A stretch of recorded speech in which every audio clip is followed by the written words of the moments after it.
When they lowered a scope, they saw nothing. But the technician who reviewed the footage quit that same night.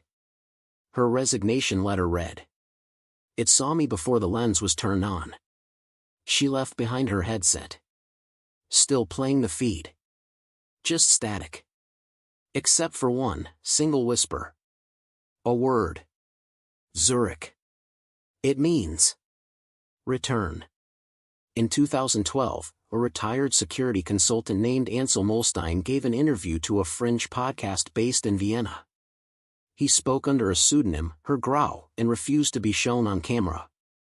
Whatever it is, it's not trying to escape. It's waiting for us to get curious. That same year, a classified memo circulated among joint intelligence agencies. Object 51K, aka briefcase, exhibits no active traits.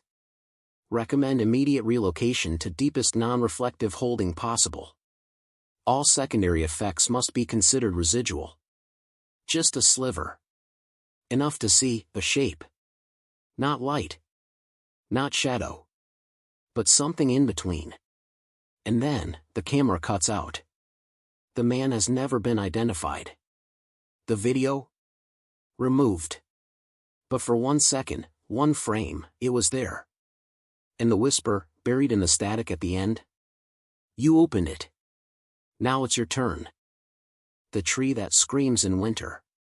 If you were walking alone through a remote Romanian forest in the dead of winter, with snow crunching beneath your feet and not another soul for miles, what would be the scariest thing you could hear? A twig snapping? A wolf howling? Or what if you heard a scream? A blood-curdling, human scream, coming from deep within the woods. And it was coming from a tree. In 2009, a group of forestry workers in Romania's Apuseni Mountains encountered something so disturbing, it would become the stuff of local legend, something that still defies explanation to this day. This is the true story of the screaming tree. But be warned, once you hear the final twist, you'll never walk through the forest the same way again. The Apuseni Mountains are not the kind of place you accidentally wander into. Located in Transylvania, this stretch of forest is dense, dark, and ancient. The kind of place where cell phone reception dies quickly and myths are born slowly. Locals call it Pădurea Uitării, the forest of forgetting.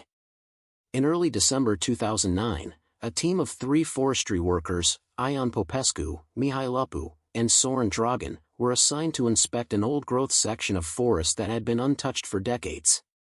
Their job, catalog healthy trees for preservation and mark sick ones for removal. They were experienced men, used to the silence of the wild. But that winter morning, everything felt off. Ion, the oldest,